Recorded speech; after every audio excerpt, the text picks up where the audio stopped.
Bizni endigina tomosha qilishni boshlagan yurtdoshlarimizga biz yana bir karra assalomu alaykum deymiz. Siz Istiqlol telekanalida Tushlikda dasturini to'g'ridan-to'g'ri jonli efirda tomosha qilmoqdasiz va bizni navbatdagi mehmonimiz go'zal ayol, juda ajoyib mutaxassis, Buxoro Reproduktologlar assotsiatsiyasi raisi, shu bilan birga Buxoro davlat tibbiyot instituti 2-akusherlik va ginekologiya kafedrasi dotsenti Nodira opa Xolova.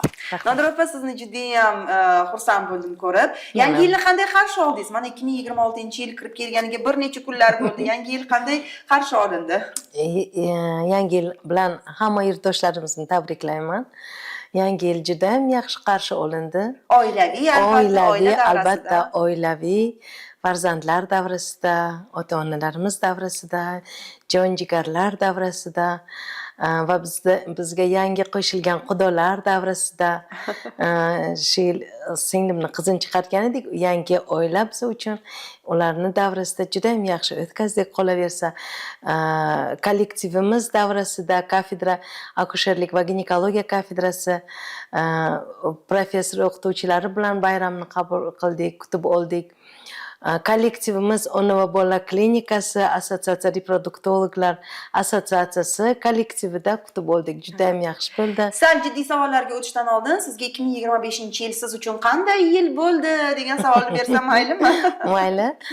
2025-yil juda ham yaxshi yil bo'ldi, chunki to'ylar yili bo'ldi.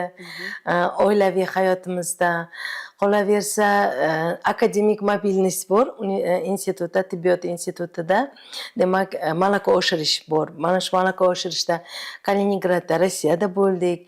Baltika universiteti bilan, professor o'qituvchilari bilan hamkorligimiz bor edi. Mana shu hamkorlikni doirasida akademik mobilность kurslarini o'tkazdik. Qolaversa, Qozog'istonda bo'ldik. Qozog'istonda, Almatada xalqaro konferensiyada ishtirok etdik. Ularni institutida studentlari bilan, ularni ham professor o'qituvchilari bilan hamkorlik qildik. Endi bilasizku, men sog'liqni saqlash tizimidan ishlaganman va bu tizim, yangi institut tizimi men uchun yangi hisoblanadi.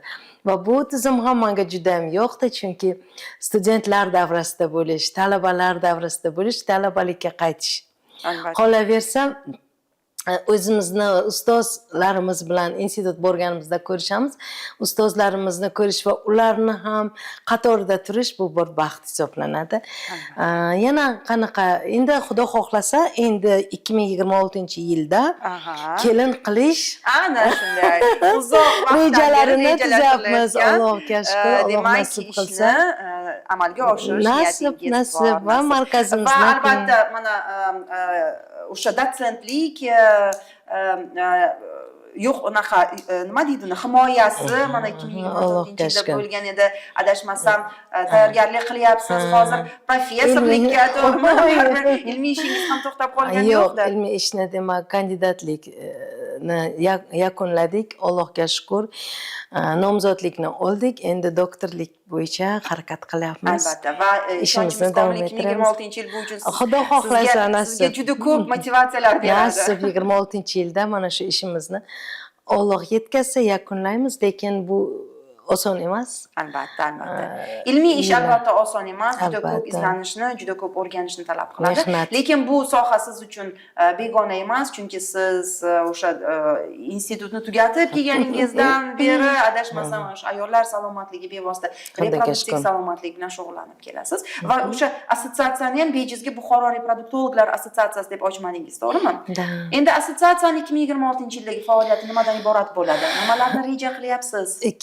2025-yilda assotsiatsiya tomonidan 2ta grant loyiha etilgan edi. Mana shu hozir yanvar oyini yakuni bilan Xudo xohlasa o'sha bitta grantimizni yakuniga yetkazamiz. Bu ayol salomatligi bilan bog'liq 2ta bemorimiz bor edi. Bittasi G'ijduvon tumanidan hamda Shofirkon tumanidan. Bitta qizimizda, demak, ko'z kasalliklari bo'yicha muammolar edi. 3 etapda operatsiyalar amalga oshirildi va ikkinchi qizimiz Shofirkon tumanidan amalga oshiryapmiz. Hali davolanish etapida bu qizimiz, demak, ko'krak bezi saratoni bilan og'rigan qizimiz. Mana shular bilan sog'lomlashtirish ishlari amalga oshirilyapti.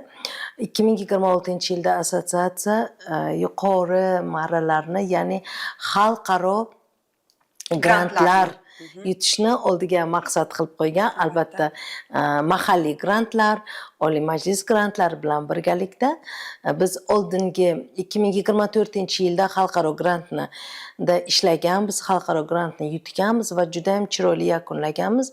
2026-yilga Alloh bersa agar mana shu xalqaro grantlarga chiqish va mana shu assotsiatsiyamizni yanada rivojlantirish va xalqimizga yordamimiz tegishini umid qilyapman. Baribir mana shu grantlar uchun mavzularni o'rganasizda, muammolarni o'rganasiz, chunki grantlar shunchaki berilmaydi, u muayyan bir muammolarni yechimiga qaratilganligi uchun ajratiladi. Aynan qanday muammolar bugun bor va sizni qiynayapti va siz o'shalarni yechimi yuzasidan ishlamoqchisiz? Men juda ham istar edimki qizlar salomatligi bo'yicha grantlar berilishini. Mana bizlarda jinsiy tarbiya degan tushunchalar ozgina oqsaydi. Jinsiy tarbiya deganda jinsiy madaniyat, jinsiy tarbiya bu bizga asoratlar sifatida akusher-ginekologga keladi. Lekin buni biz maktab yoshidan, biz buni bog'cha yoshidan, biz jinsiy tarbiya deganda nimagadir xalqimiz orasida jinsiy hayot haqidagi fikrlar, ma'lumotlar deb tushunadi. Yo'q, ya'ni bu uni faqat emas. to'ydan oldin berilsa bo'ldi deb Ana o'ylaysiz, shunaqa, da. to'g'rimi? Lekin bizda bu jinsiy tarbiya bu inson organizmini tanish, o'zini a'zolarini bilishi va o'sha a'zolarga nisbatan hurmat bilan qarashi.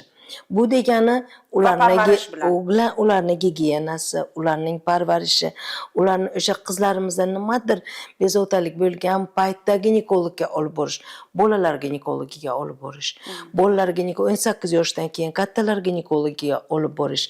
Qolaversa eng achinarli joy, qizlarimizga har holda e'tiborimiz bor, lekin o'g'il bolalarimiz juda ham orqada qolyapti. Men bepushtlik masalasi bilan ishlaganimda shu narsani guvohi bo'lamanki, hozirgi kunda agar 10 ta juftlikni oladigan bo'lsak, bepushtlik bilan aziyat chekayotgan 5 tasida erkak kishida muammo turadi, 5 tasida ayol kishida muammo. Ya'ni 50 ga 50. Bu deganiki, o'g'il bolalarimiz tibbiy ko'riklardan juda ham chetda qolyapti, e'tibordan chetda qolyapti. Bular ham jinsiy tarbiya deb o'ylayman. Bundan tashqari dunyo statistikasini oladigan bo'lsak, faqatgina nafaqat dunyoda, balki o'zimizda ham shu narsani ko'rsatadiki, ko'krak bezi saratonidan ayollarimizni hayotdan tez erta ketib qolishi.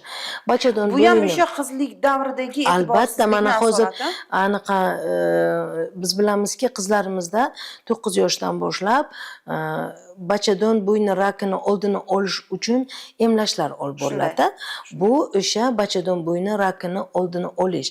Ya'ni papilloma virus человека degan narsa, demak, odam papilloma virusini tashishni oldini olish uchun qilinadigan, ya'ni o'sha qiz bolamiz balog'at yoshiga yetdi, birinchi jinsiy hayotgacha bo'lgan qadam bo'lish kerak. Bu narsa qilinishi kerak. Bu qilinyapti, lekin buni ham xalqimiz, ayollarimiz noto'g'ri qabul qilishyapti. Bu deganiki, bizda bunga yanada ko'proq ma'lumot berishimiz kerak. Chunki bu mana Xudo xohlasa mana shu nimani emlashni olgan avlodni ko'radigan bo'lsak, mana shu avlod orasida shu kasallik kamayadi.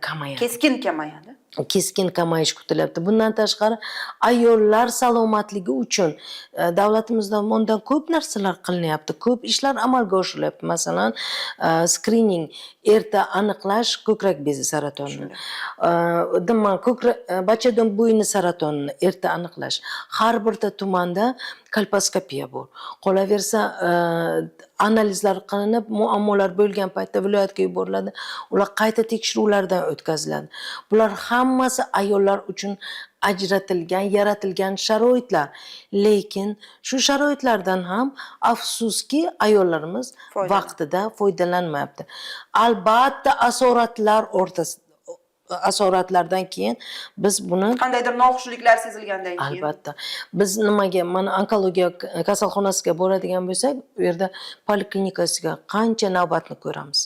Har birta nimani bo'limlarga kiradigan bo'lsak, qancha navbatlarni ko'ramiz. Bular nima degan? Bular hammasi asoratlangan holatlar deyiladi.